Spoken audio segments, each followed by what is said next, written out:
Assalamualaikum warahmatullahi wabarakatuh. Hamdan wa syukran lillah, salatan wa salamun ala ibni abdillah wa ala alihi wa sahbihi wa mawala wa ba'du. Alhamdulillah, pada kesempatan kali ini kita masih diberikan umur panjang, sehingga dengan adanya umur panjang tadi kita masih bisa melaksanakan aktivitas KBM atau kegiatan belajar mengajar, walaupun dalam tempat yang berbeda. Tapi itu pun walaupun jauh di mata, tapi tetap dekat di hati. Kenapa harus seperti ini? Karena kita melihat situasi pandemi yang mewabah seperti virus corona ini semakin hari semakin meningkat, sehingga kita harus belajar dengan daring atau dalam jaringan. Untuk apa tujuannya? Untuk memutus mata rantai COVID-19 atau virus corona, sehingga supaya pembelajarannya aman dan nyaman, yaitu pembelajarannya harus seperti ini. Walaupun kita seperti ini, tapi kita tetap harus semangat dan semangat. Baiklah anak-anakku, sekarang kita akan belajar PAI. Nah, PAI kita melanjutkan pelajaran yang kemarin. Nah, kemarin kita sampai bab 5, dan sekarang kita akan melaksanakan pembelajaran bab 6. Nah, sebelum melaksanakan pembelajaran ini, terlebih dahulu kita bersama-sama membaca basmalah. Bismillahirrahmanirrahim. Baiklah anak-anakku, sekarang silahkan dibuka pelajaran yang ke-6 atau bab 6 yaitu tentang menuntut ilmu. Nah, tentang menuntut ilmu ini ada 2 poin. Nah, yang pertama yaitu tentang kewajiban menuntut ilmu. Nah, kita akan membahas poin yang pertama terlebih dahulu, yaitu tentang kewajiban menuntut ilmu. Nah, emang kita diwajibkan untuk menuntut ilmu? Tentu iya, kita diwajibkan, sangat diwajibkan untuk menuntut ilmu. Nah, diwajibkan dari segi menuntut ilmunya. Kenapa? Nabi pernah mengatakan seperti ini. Talabul ilmi faridatun ala kulli muslimin wa muslimatin. Menuntut ilmu itu wajib bagi setiap muslim laki-laki dan muslim perempuan. Kalau ada bahasa wajib, maka kalau kita tidak melaksanakan, kita akan berdosa. Karena takrif atau definisi wajib itu yusabu fa'iluhu wa yu'aqabu tarikuhu. Yusabu fa'iluhu akan diganjar atau diberikan pahala fa'iluhu apabila dia melaksanakannya. Wa yu'aqabu tarikuhu, dan akan disiksa tarikuhu apabila dia meninggalkannya. Nah, sama dengan belajar. Belajar itu wajib untuk belajarnya, untuk mencarinya. Adapun bisa dan tidak itu nanti urusan Allah. Yang penting kita belajar dan belajar. Kalau ulama-ulama zaman dulu itu belajarnya terus-terusan. Bahkan ulama besar Ibnu Hajar itu sampai 40 tahun beliau masih belajar. Belum bisa-bisa sampai 40 tahun. Itu Ibnu Hajar. Nah, sampai 40 tahun merasa putus asa, sehingga beliau pamitan kepada gurunya untuk pulang. Kemudian dikasih waktu sama gurunya, jangan lama-lama pulangnya. Pulang. Kemudian di tengah perjalanan, karena pulangnya waktu dulu mah banyak hutan, lewatnya lewat hutan. Di tengah perjalanan pas di hutan itu hujan gede. Kebetulan ada saung, ada gubuk. Nah, di gubuk itu dia diam, kemudian sambil melihat hujan. Hujan begitu lebat, besar. Pas hujannya mau berhenti dan sampai berhenti, kan ada tetesan air hujan di atas itu. Ternyata di bawahnya ada batu. Nah, ada batu, batu itu yang sudah cekung karena ketetesan air. Pas dia berpikir, kata Ibnu Hajar ini, batu saja yang begitu keras kena air itu sampai cekung. Yang tadinya bulat kena air saja, ketetes air itu sampai cekung. Masa hati saya yang begitu lembut tidak bisa untuk menerima ilmu? Dari situ tidak jadi pulangnya, sampai akhirnya kembali lagi belajar lagi sama gurunya. Terus ditanya sama gurunya, kenapa engkau tidak jadi pulang?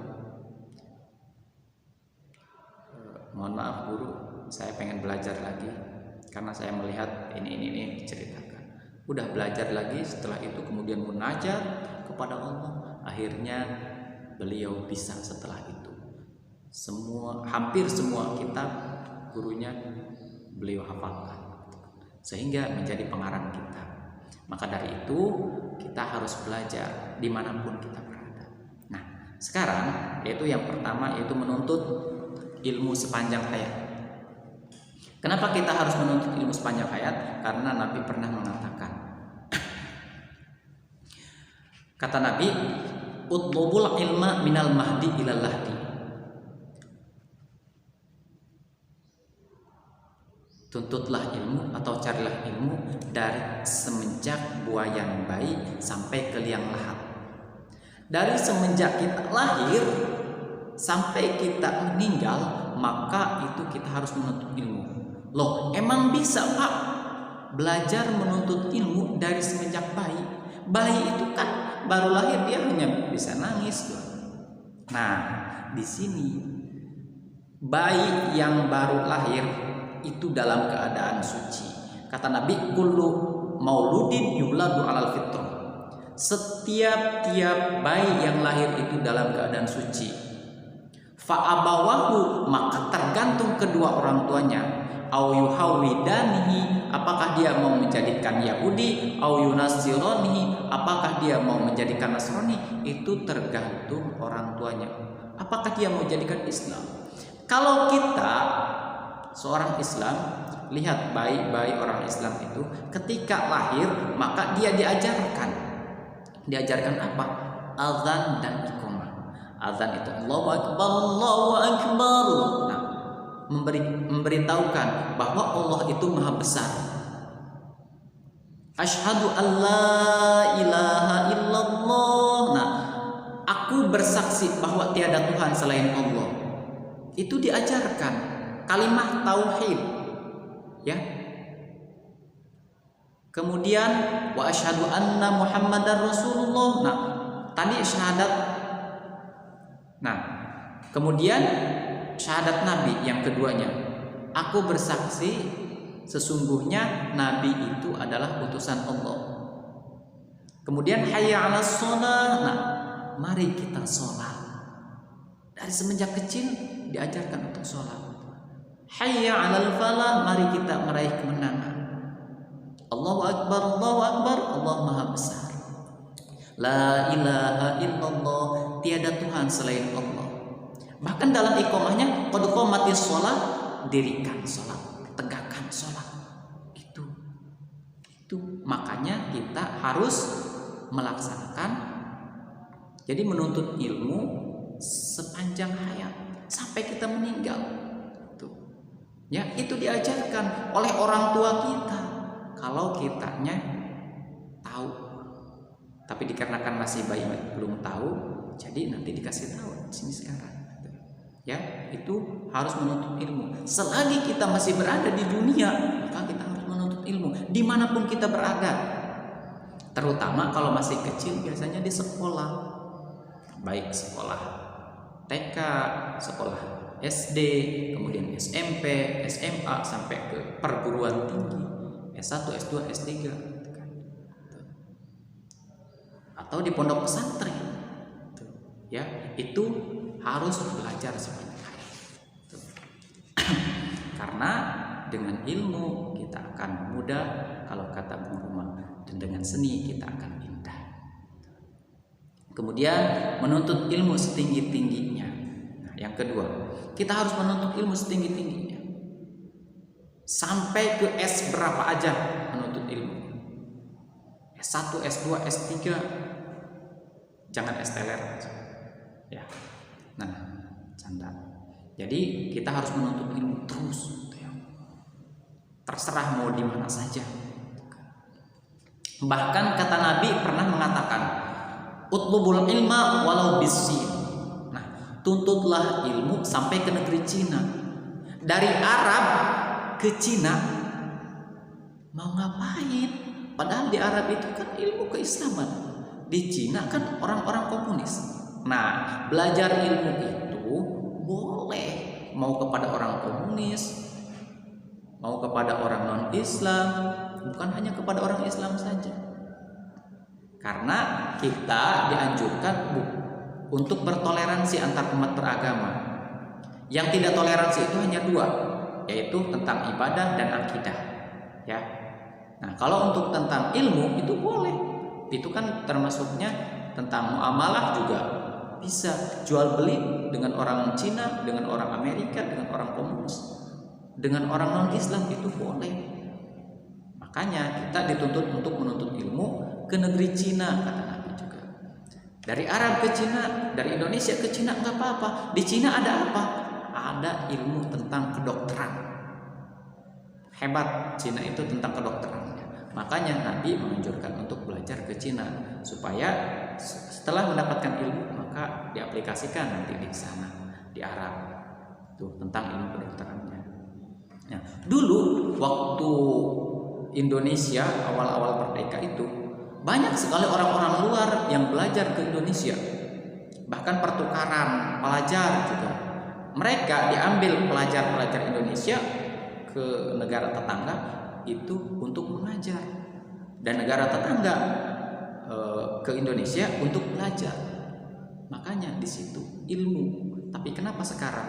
Makanya sekarang anak-anak harus belajar sungguh-sungguh dimanapun kita berada, ya, supaya bisa meneruskan cita-cita bangsa juga. Ya, kita sebagai guru itu mencerdaskan anak-anak bangsa supaya nanti anak-anak meneruskan generasi penerus bangsa. Makanya harus belajar sungguh-sungguh. Kemudian yang ketiga yaitu menuntut ilmu sebagai bekal di akhirat. Nah, dunia dan akhirat. Kenapa? Tadi itu dengan ilmu kita akan mudah. Kata Nabi gini, man arada dunya fa'alaihi bil ilmi. Barang siapa yang mengharapkan di dunia, maka kita harus dengan ilmu. Wa man arada al-akhirah, dan barang siapa yang mengharapkan di akhirat, maka kita harus dengan ilmu. Fa'alaihi bil ilmi. Wa man arada huma fa'alaihi bil ilmi, dan barang siapa yang mengharapkan di dunia dan akhirat, fa'alaihi bil ilmi, maka dia hendaknya dengan ilmu. Karena hidup dengan ilmu itu insya Allah akan mudah dimanapun kita berada. Maka kalau kita punya ilmu, insya Allah akan mudah. Wajar kalau Bang Roma mengatakan dengan ilmu hidup akan mudah, dengan seni hidup akan indah. Makanya kita harus belajar dan belajar, terus belajar, ya. Kalau misalkan kita tidak belajar, kita akan berdosa. Ya. Belajar itu bukan hanya di dunia formal saja, baik sekolah maupun pondok pesantren, di rumah juga sama belajar. Waktu jalan-jalan kita tetap harus belajar. Jadi apa saja harus kita pelajari. Maka dari itu jangan batasi dunia kita untuk belajar. Walaupun kita di rumah, tapi tetap kita harus belajar. Apapun kita harus pelajari. Oke, untuk pembelajaran kali ini kita cukupkan, dari Bapak cukup sekian. Kalian harus bersungguh-sungguh untuk belajar. Dan nanti buka halaman 79. Ya. 79 itu nanti yang